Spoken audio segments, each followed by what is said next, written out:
नया ढाबा। मेरा नाम राखी है। आज मैं आपको अपनी कहानी सुनाने वाली हूँ। मेरे पति राजेश ने अपनी ज़िंदगी में बहुत मेहनत की। वो ज़्यादा पढ़े लिखे नहीं थे, इसलिए इसलिए हमेशा से मेहनत और मजदूरी का काम ही उन्हें मिला और घर चलाने के लिए उन्होंने यही किया। हमारे 2 बच्चे हैं। बेटा 10 साल का है और मेरी बड़ी बेटी 16 साल की है।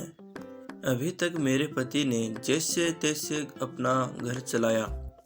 इस उम्र में भी आज भी हम वही हैं। अगर काम नहीं करते तो खाने को नहीं मिलेगा, घर नहीं चल पाएगा, बेटा और बेटी की पढ़ाई पूरी नहीं हो सकेगी।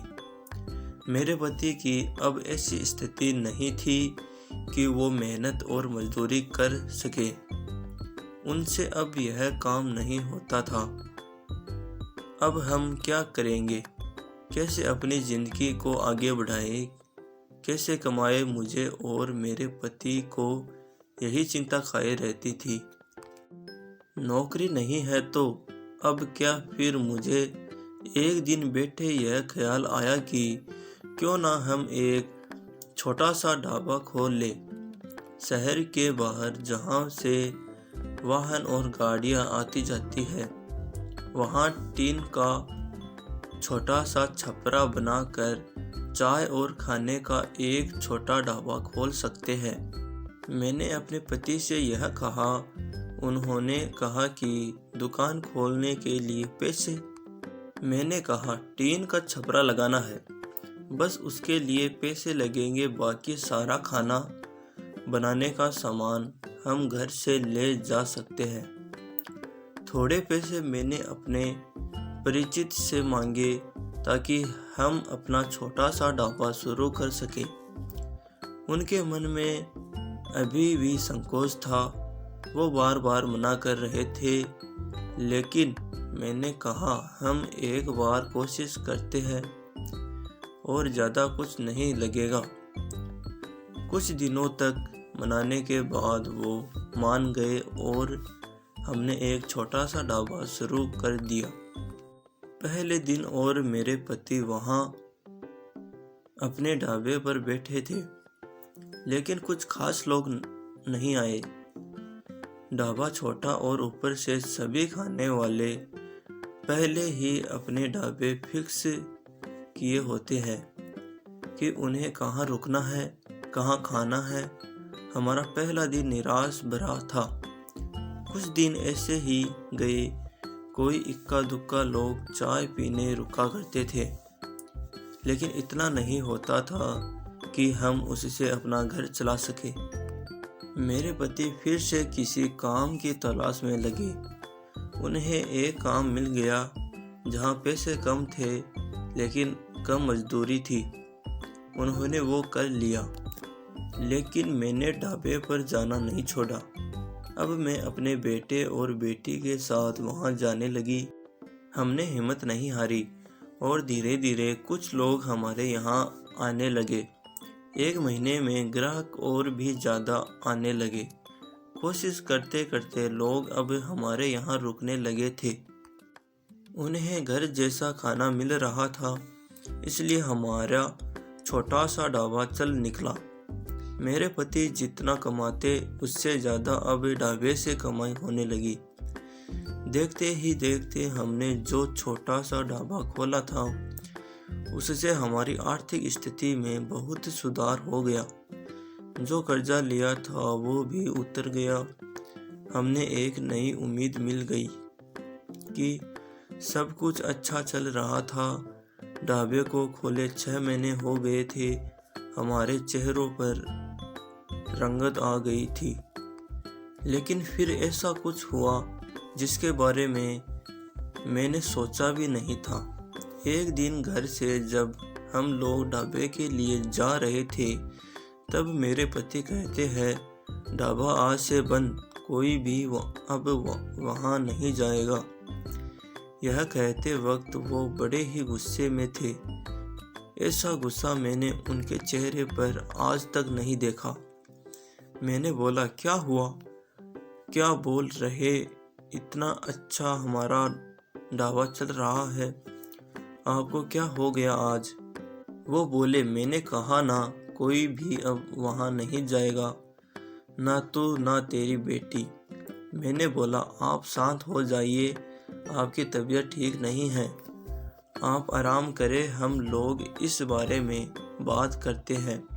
वो और ज़्यादा गुस्सा हो गए, कहा कि कोई बात नहीं होगी, मैं जितना कमाता हूँ उतने से घर चल जाएगा, तू अब वहाँ नहीं जाएगी।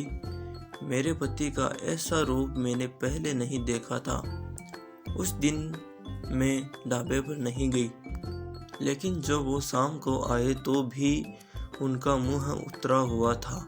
मैंने सही समय देखकर उनसे बात की, पूछा, क्या हुआ आपको, ऐसा क्यों बोल रहे हैं?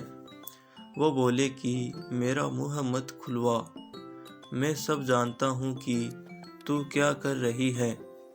मैं तेरे साथ इतने दिनों तक वहाँ रहा, तब वहाँ कोई नहीं आता था, और मेरे जाते ही ढाबा चलने लगा।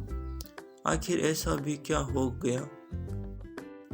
मेरे तो होश ही उड़ गए। वो क्या बोलना चाहते थे मैं समझ गई। ऐसी बात वो भी शादी के इतने दिनों बाद। उनके मुंह से सुनकर मुझे यकीन ही नहीं हो रहा था कि यह मेरे पति है। मैं एकदम खामोश हो गई। रात को मेरे आंसू नहीं रुक रहे थे। मेरे मुंह पर अब ढाबे का नाम भी नहीं आया। इस तरह की बातें सुनने के बाद मेरा अब कुछ करने का मन ही नहीं किया। उस दिन से खामोश हो गई। अब कुछ करने को कहने को बचा भी नहीं था। मैंने सोचा था कि उनको कोई सफाई नहीं दूंगी, वो अपना काम करते रहे, लेकिन उनकी कमाई कम थी, उससे अच्छे से गुजारा नहीं हो पाता था। कुछ ही दिनों में जो पैसा जमा किया था वो ख़त्म हो गया। करीब 3 महीने बाद ही उनकी तबीयत खराब हो गई और वो बिस्तर पर आ गए। काम नहीं कर पा रहे थे। मैं जैसे तैसे उन्हें संभाल रही थी। घर में जब पैसा ख़त्म होने लगा तो कर्जा लेने की नौबत फिर से आ गई। मैं चाहती थी कि कहीं किसी के घर जाकर खाना बनाने या बर्तन धोने का काम करने लगूं, लेकिन उनकी तबीयत खराब थी और मैं नहीं चाहती थी मेरे किसी भी बात के कारण वो फिर उसी तरह की बातें करे। एक दिन वो बिस्तर पर थे, मैं उनके लिए खाना बना रही थी, तब उन्होंने मुझे बुलाया। बोले, मैं जानता हूँ उस दिन की बात तुम्हें बहुत परेशान कर रही है, लेकिन और तुम्हें लग भी रहा होगा कि मैं तुम्हें यह कैसे बोल सकता हूँ, लेकिन वो शब्द और बातें मेरी नहीं थी। मेरे कानों में ऐसी बात आई थी, अपने रिश्तेदारी में ऐसी बात हो रही थी। मैंने अपनी बीवी और बेटी को अकेले वहाँ छोड़ दिया। उन्हें देख लोग रुकते हैं जिससे कमाई हो रही है। इस तरह की बातें मैं बर्दाश्त नहीं कर सकता। 2 रोटी कम खा लेंगे, लेकिन यह सब नहीं सुनना था। समाज और यहाँ के लोग, खासकर आपके परिचित और रिश्तेदार, आपको आगे बढ़ता देख बहुत कुछ कहने लगते हैं, लेकिन लोग इस हद तक गिरे हैं, मुझे इसका पता नहीं था। और मेरे पति भी उनकी बातों में आ गए। उस समय मैं भी होती उनकी जगह तो शायद यही करती। मुझे भी उतना ही बुरा लगता, वही फैसला लेती जो उन्होंने लिया। मैंने उन्हें कहा है वो शुभचिंतक जो अब आपकी मदद करने नहीं आएंगे। जाइए, आप उनसे पूछ लीजिए। हमारे घर में खाने को नहीं है, आपकी तबीयत खराब है। आप बताएं कौन आया अब हमारी मदद करने? दुनिया किसी को खुश नहीं देख सकती, और अगर कोई मेहनत करके आगे बढ़ता है तो सारे प्रयास करके उसे पीछे धकेलने की कोशिश करती है। और आप उनकी बातों में आ गए।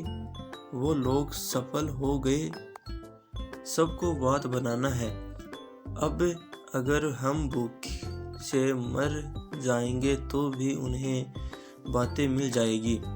वो लोग कुछ समय तक बोलेंगे, अगर हमें कोई फर्क नहीं पड़ता तो। वो थक कर हार मान लेते। वो पीठ पीछे ही इस तरह की बकवास कर सकते हैं। सामने आने की तो उनमें हिम्मत भी नहीं है।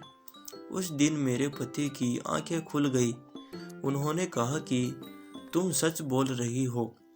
मैं ही पागल था, लोगों को सफाई देने और उनके आगे अच्छा बनने में अपना नुकसान करा लिया।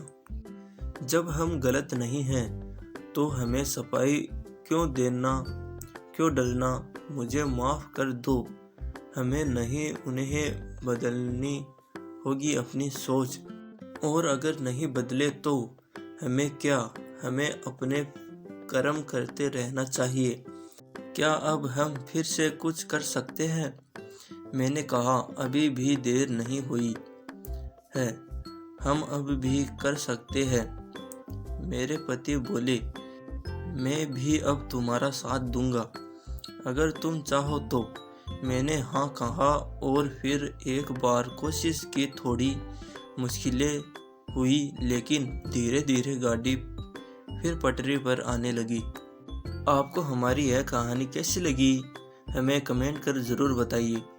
इसी तरह की अच्छी कहानियाँ आप यहाँ पढ़ सकते हैं। और इस वीडियो को लाइक कीजिए और इस चैनल को सब्सक्राइब कीजिए। धन्यवाद।